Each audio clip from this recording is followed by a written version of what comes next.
He is one of the new brigade of local trainers. He has a long and enduring family connection with horse racing in Jamaica. Yet, he was once enrolled in pilot school, but the love for racing overpowered all other dreams and desires.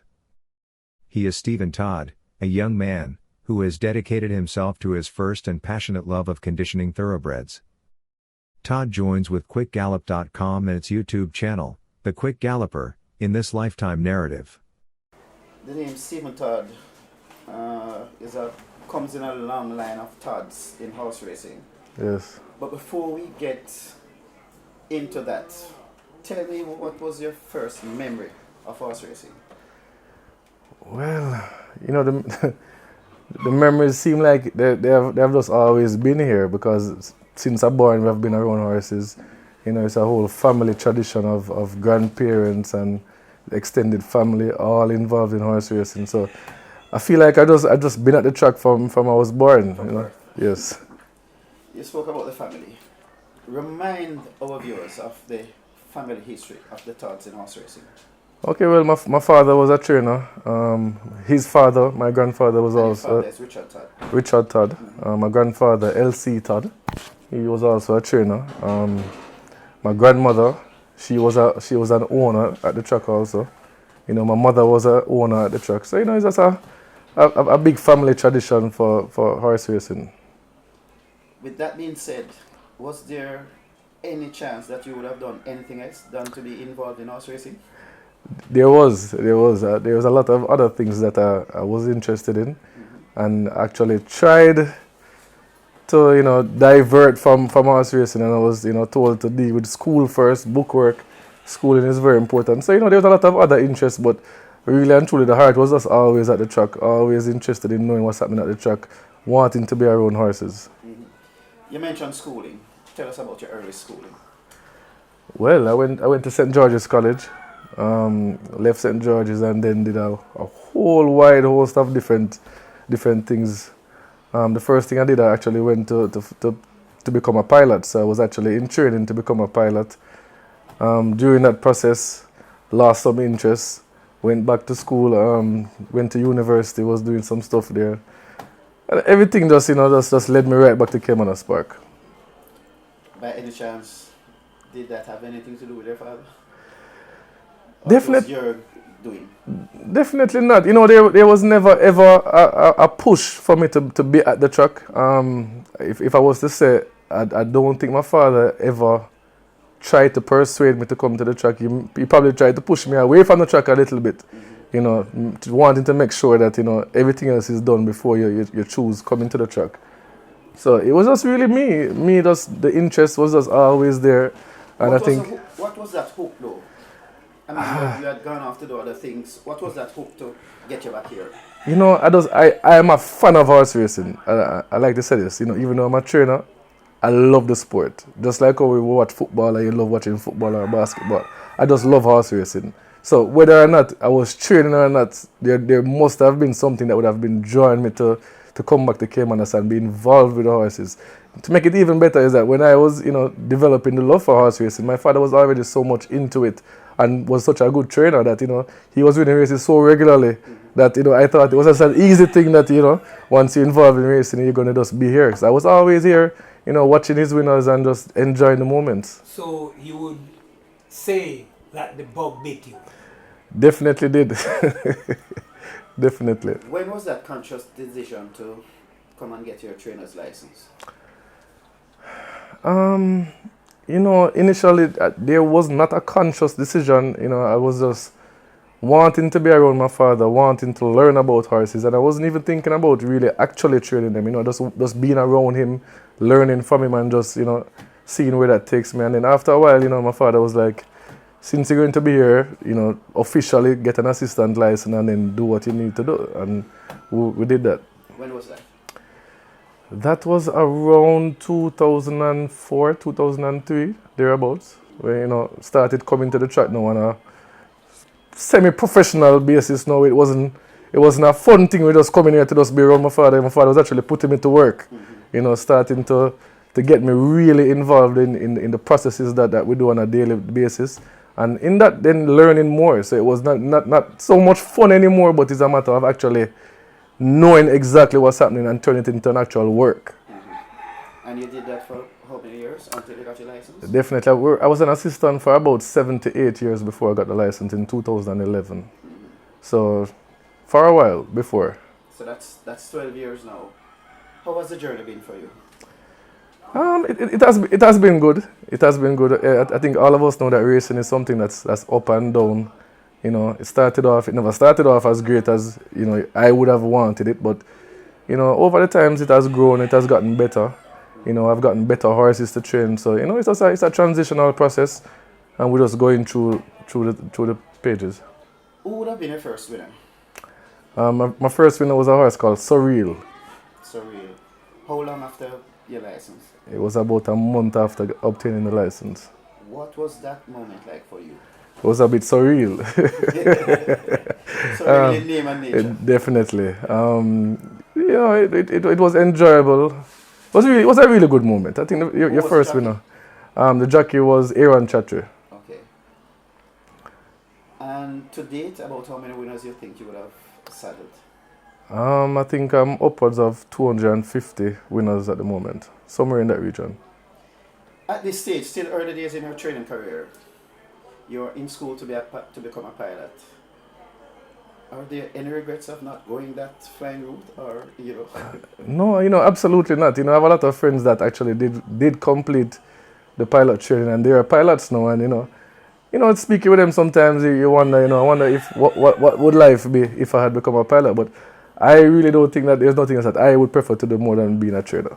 What would have been some of your most memorable moments in the sport so far as a trainer? Well, definitely the most memorable moments would have been winning that first race, you know, reaching some milestones where we reach 100. That was also memorable. The day when I won 200 races, I actually won 3 races on that day. So, you know, that was probably one of the most standout moments when it comes to racing. And the best horse I've trained is a horse called Dream Come True. She actually won an open allowance race. And that must be another standout moment for my career. You know, she actually ran a stakes record on that day that she won also. Mm-hmm. So those are the moments. Which horse would you say is that you have trained that you, for whatever reason, you just adore that horse? I mean, it's like your go-to, something you love. Well, definitely, I think Dream Come True still is in that top horses. Apart from me winning the best race with her, she was actually such an easy horse to train.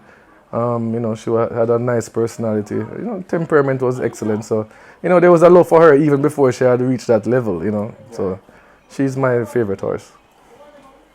How difficult or easy was it for you to compete against your father? Compete? I don't think my father and I competed against each other, because he was always basically a mentor to whatever I was doing. I think some of the time there were some, if you want to say competition, I think it was more him pushing me, you know, to do better. So, you know, sometimes he was acting like it was a competition, but there was no competition, because any problems that I had, he was the person that I would ask to solve them. So it definitely wasn't a competition there. But when you both have horses in the race, there have been a few times, and I think at those times I've been on the lucky end more than others. But in those times he was kind of just easy with training. He wasn't really training full time, so you know, he wasn't putting out as much effort, I think, as I was putting out, because you know, this was like almost life and death to me. One is up the hill and one is basically at the hill. Well, at that time he was on the hill, relaxing, not doing anything, and I was trying to get up to the hill. So, you know, there was a greater push on me to try and, you know, topple him over, you know. But I had the better horses in most of the times. We're now at 2023. What does the future hold for Steven Todd in terms of where you want to take your career? Definitely, I want to take my career as far as possible. With that being said, you know, there is a process. You know, it takes time. You know, with developing a skill, and without good horses, you know, your career cannot go as far as you would want it to go. So, over the past couple of years, we've been building up. We've been, you know, have some good owners investing in some younger horses, and you know, hopefully over time we get the results that we want. What is your barn like now? How many horses? I have about 35 horses in training at the moment. And racers, how many are racing? There might be about 20 racers or 20 horses of racing age. The rest of them are actually 2-year-olds at the moment, so they're just in the process of learning. I'm sure, trainer, it is a dream of every trainer to win classic races. Yes. Do you think you have any now that possibly could be heading in that direction? Well, you know, winning a classic race is a very difficult thing, right? I have had owners that are actually investing. We have some horses that look like quality, but you know, we have to wait on for them to develop, and then we take it from there. In terms of horses, I mean, you might be a young trainer, in quotes, having got your license in 2011, but you have been around horses for a long time and been here at Caymans for some time. In your time here, which is the best horse you think you have seen race here? Or horses? Well, you know, a couple of them. She's a Manita definitely was a standout during my time as a trainer. You know, watching her beat the older horses, beating the male horses year after year. You know, she was a standout. I've also seen Saint Cecilia race, and you know, she was an excellent horse. But you know, we're not sure. You know, during the time that I've been here as a trainer, those I think were the two best horses that I've seen. And if we were to go to jockeys? During the time that I'm here, or overall? Also. Well, I've had the luck of seeing Winston Griffith's ride. He has actually ridden for me before, and so he must be the standout for me. And presently, what do you think of the colony that we have here now? Well, we have a much younger colony now, I think, and you know, a lot of them are actually in the developmental stage. You know, we have very good jockeys still. You know, a couple of them are champion jockeys. So I think overall, I think we have a nice younger set, and you know, we're building, and I think they're doing better and better every day. You are the trainer, but you need so much help in terms of getting the job done. How important is it to have good stable hands?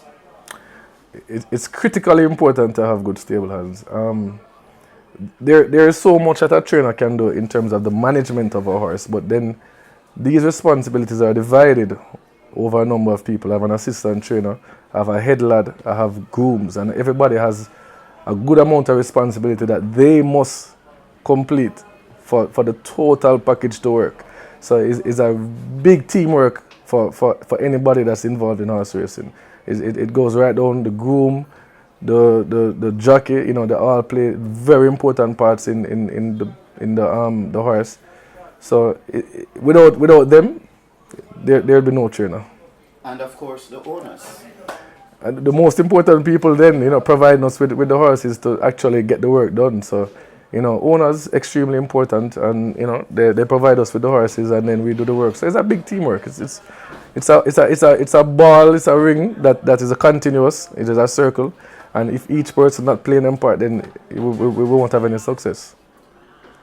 In closing, is there anybody or any group of people that you would want to give a real good shout out to for helping Steven Todd to where he's at this stage in the horse racing? Well, I personally think I have a fantastic group of owners. I've an excellent number of owners that, you know, really have trusted me with training some of their horses, and you know, we're in a building process. You know, over time we're trying to get better horses as we go by, and you know, I think we're doing it. You know, we're doing it stage by stage. So you know, my owners, the best. Thank you for watching another video produced by the team from quickgallop.com, YouTube channel, The Quick Galloper. Please stay on the channel for more enlightening videos on those involved in local horse racing. Please like, subscribe, and press the notification bell.